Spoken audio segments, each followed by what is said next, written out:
आपका एक वीडियो हाल में प्रकाशित हुआ, शीर्षक था बहन की इतनी फिक्र। मुझे बात जची नहीं। देखिए, सब लड़कियां बुद्धिमान और विवेकी नहीं होती। वो फंस सकती हैं और बहक सकती हैं। पिता और भाई को उनकी शादी इत्यादि तय करनी चाहिए, वरना वो लिव इन वगैरह गलत संबंध बना लेंगी।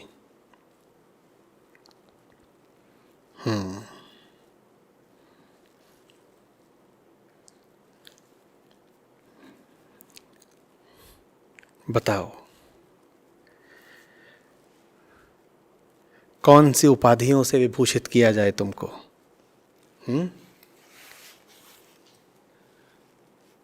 क्या सवाल भेजा है। लड़कियां विवेकी नहीं होती।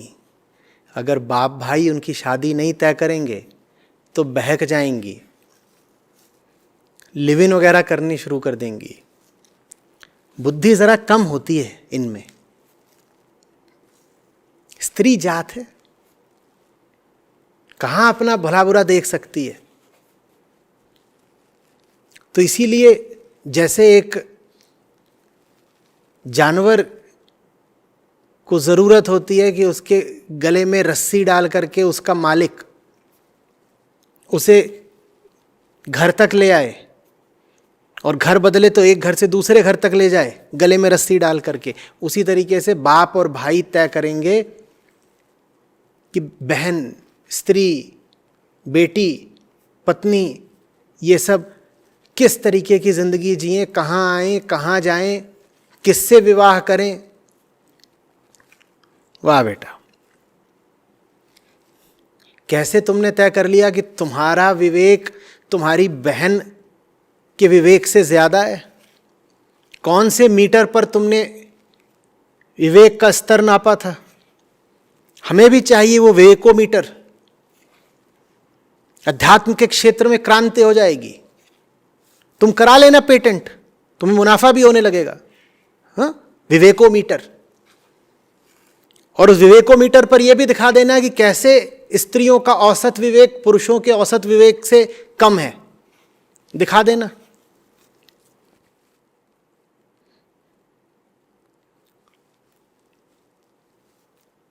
बेईमानी कर रहे हो तो कम से कम चोरी छुपे करो। ये तुमने क्या धौंस पट्टी चला ली है कि बेईमानी खेल रहे हो, वो भी खुलेआम। और फिर तुम्हारी धकड़ई इतनी चढ़ गई कि वो बेईमानी तुम मुझे सवाल में भी लिखकर भेज दोगे, चुनौती की तरह।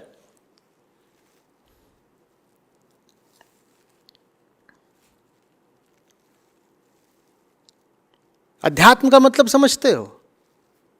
अध्यात्म का मतलब होता है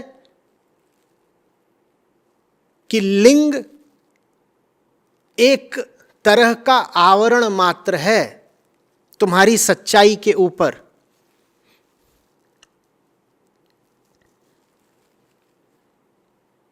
पुरुष होना तुम्हारी एक काम चलाऊ पहचान है, तुम्हारा आखिरी सच नहीं। और महिला होना, स्त्री होना, यह भी किसी की काम चलाऊ पहचान है, उसका आखिरी सच नहीं।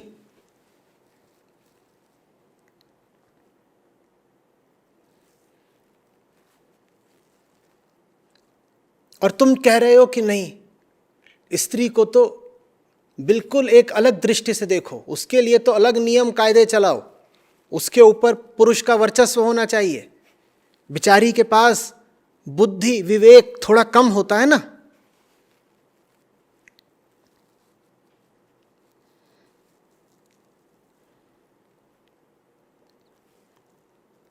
जिन ऋषियों ने उपनिषद दिए थे हमें, उन्होंने कहा था हमसे कि जब तक तुम अपने आप को कुछ भी मान रहे हो, तुम बंधन में हो। और ये बात उन्होंने जितनी पुरुषों से कही थी उतनी ही स्त्रियों से भी कही थी। उन्होंने ये थोड़ी कहा था कि पुरुष ही आत्मा है, और स्त्री आत्मा नहीं है, स्त्री तो देह है। पुरुष अगर आत्मा है तो स्त्री भी बराबर की आत्मा है। बल्कि कई मायनों में स्वयं को आत्मा जानना पुरुष के लिए थोड़ा कठिन हो सकता है, स्त्री के लिए थोड़ा आसान भी हो सकता है। स्त्री के पास अपनी चुनौतियां, अलग चुनौतियां हैं।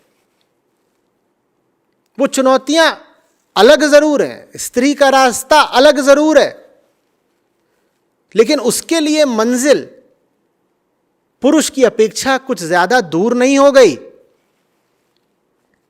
ये कौन से पैमानों का इस्तेमाल करके तुम बता रहे हो कि पुरुष तो स्त्री की अपेक्षा श्रेष्ठ होता ही होता है? बताओ कौन सा पैमाना है? आध्यात्मिक तो बिल्कुल नहीं हो सकता। और कौन सा पैमाना है? शरीर की ताकत को छोड़ दो अगर, सीधा सीधा जो बाहुबल होता है उस एक पैमाने को छोड़ दो अगर, तो उसके अलावा मुझे बता दो कि स्त्री तुमसे किस मामले में कमजोर है।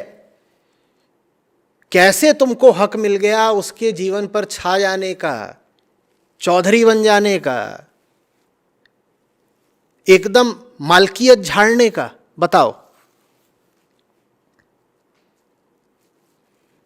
और जहां तक शरीर की भी बात है, हां बिल्कुल, बाहुबल में, मसल पावर में वो तुमसे जरूर कमजोर है, लेकिन जीती वो तुमसे ज्यादा है। तो कहीं ना कहीं उसके शरीर में कुछ खासियत जरूर है कि दुनिया भर में स्त्रियां पुरुषों की अपेक्षा 2 साल 5 साल ज्यादा जीती हैं। बहुत सारी बीमारियां स्त्रियों को कम होती हैं, और युद्धों में स्त्रियों की रुचि जरा कम रहती है। उनकी युद्धों में रुचि भी कम रहती है और युद्धों में मारी भी कम जाती हैं।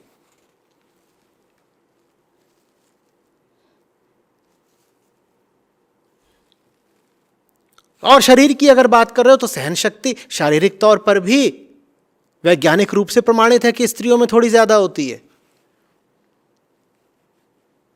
और अगर तुम मानसिक क्षमताओं की बात करो तो बता दो कौन सी मानसिक क्षमता है जिस पर पुरुष वर्ग इतना दंभ कर रहा है? बताओ।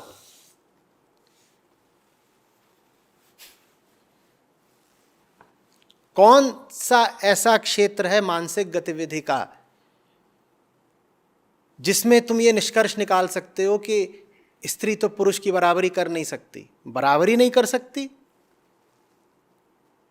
थोड़ा अपना सामान्य ज्ञान बढ़ाओ, आंख खोल करके देखो, वो आगे निकली जा रही है, आगे निकल गई। तुम इसी दंभ में बैठे रह जाओ कि हम तो पुरुष हैं।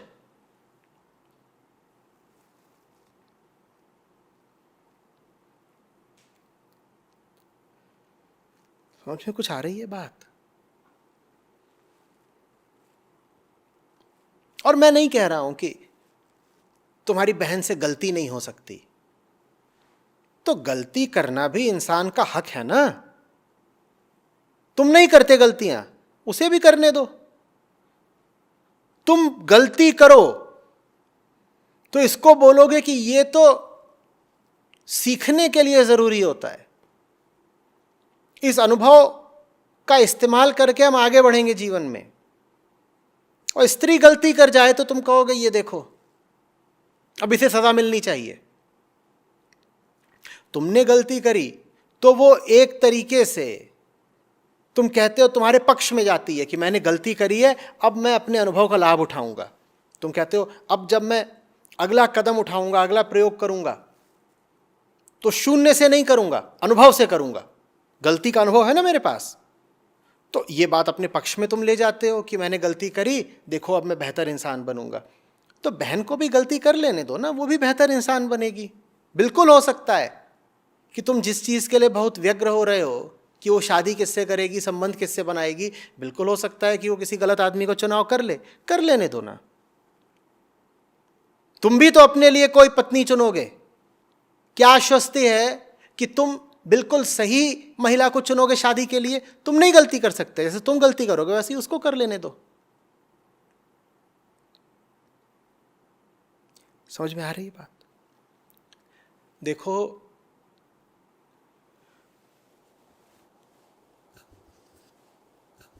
गुलामी हमेशा जोड़े बनाकर चलती है। माने जब तुम किसी को गुलाम बनाते हो, अपने अधीन करते हो, तो ऐसा नहीं होता कि एक मालिक बनता है और एक गुलाम बनता है। एक गुलाम बनता है जब, तो दो गुलाम बनते हैं। गुलाम हमेशा जोड़ों में बनते हैं। तुमने किसी को गुलाम बनाया नहीं कि तुमने अपने लिए भी गुलामी स्वीकार कर ली। अपने लिए तो तुम मुक्ति के बड़े इच्छुक रहते हो ना, और भूल ये कर जाते हो कि दूसरों को गुलाम बना लेते हो। जिसको तुमने किसी भी तरीके से दबा दिया, कुचल दिया, जिसके गले में तुमने पट्टा डाल दिया, वो अब तुम्हें भी गुलाम बनाएगा।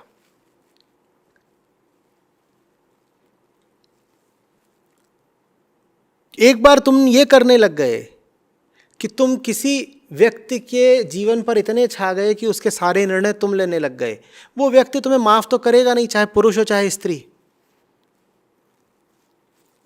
वो भी फिर किसी ना किसी तरीके से तुम्हारे जीवन पर छाएगा, तुम पर नकेल कसेगा। तुमने अपने लिए गुलामी तैयार कर ली जैसे ही तुमने किसी और को गुलाम बनाया।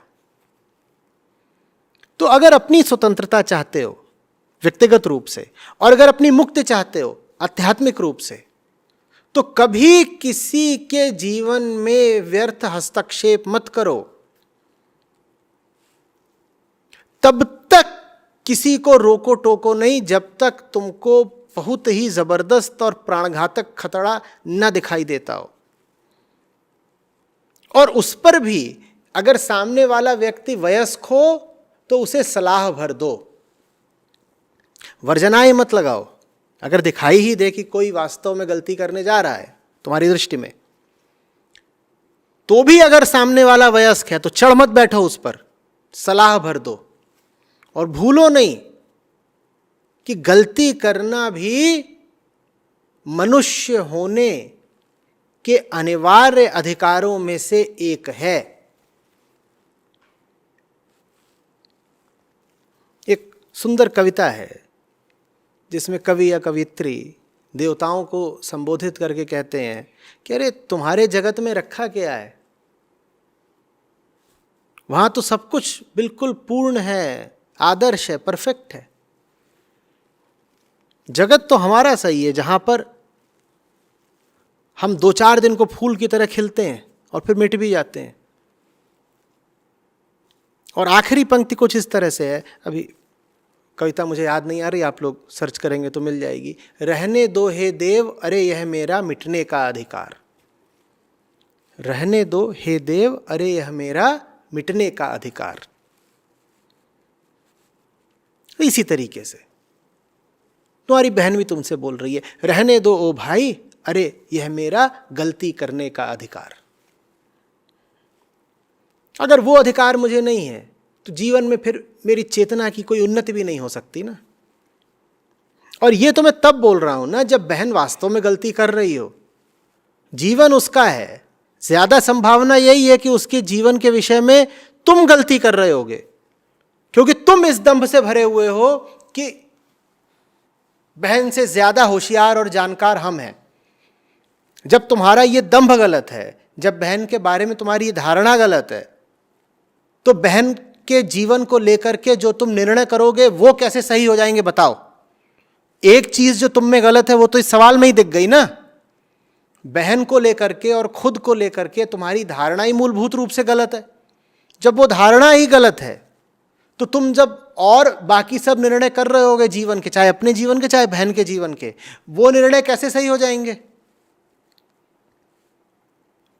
अगर वाकई बहन से, पत्नी से, जो भी तुम्हारे जीवन में महिलाएं हों, उनसे प्रेम करते हो, उनके प्रति सद्भावना रखते हो, तो ये मत करो कि उनके मालिक बन गए, सुरक्षा के नाम पर उनको बांध दिया। उन्हें शिक्षित करो, उनकी ताकत बढ़ाओ, उनके रास्ते की बाधा तो मत ही बनो। कम से कम हो सके तो ऐसा माहौल दो जिनमें उनकी चेतना खिलकर सामने आ सके, जिसमें उनके भीतर की जो भी सृजनात्मक संभावनाएं हैं वो पुष्पित हो सकें। ये तुम्हारा फर्ज है। उनको इस लायक बनने का मौका दो कि जिंदगी में उन्हें किसी सहारे की जरूरत ना पड़े। ये तुम्हारा फर्ज है। ये नहीं तुम्हारा फर्ज है कि तुम उन्हें कदम कदम पे सहारा देते चल रहे हो, और जहां वो तुम्हारा सहारा लेने से इनकार करे वहां तुम जबरदस्ती सहारा दो कि मैं तो भाई हूं ना, तो मैं तो जबरदस्ती सहारा दूंगा। ये फिर सहारा नहीं है, ये आधिपत्य है, ये मालकियत है। तुम्हें बहन की सुरक्षा की चिंता है, मैं तुम्हारी भावना का सम्मान करता हूं, पर तुम कब तक बहन की सुरक्षा कर लोगे? अंततः वो भी वैसे ही एक व्यक्ति है जैसे तुम एक व्यक्ति हो। उसे अपना जीवन अकेले ही जीना है। तुम क्या पल पल और जगह जगह उसके साथ हो लोगे? तो अगर वाकई तुम बहन का भला चाहते हो तो उससे सामर्थ्यशील बनाओ, उसको आर्थिक रूप से स्वावलंबी बनने दो। जितनी ऊंची से ऊंची वो पढ़ाई कर सकती है वो करने में उसकी मदद करो।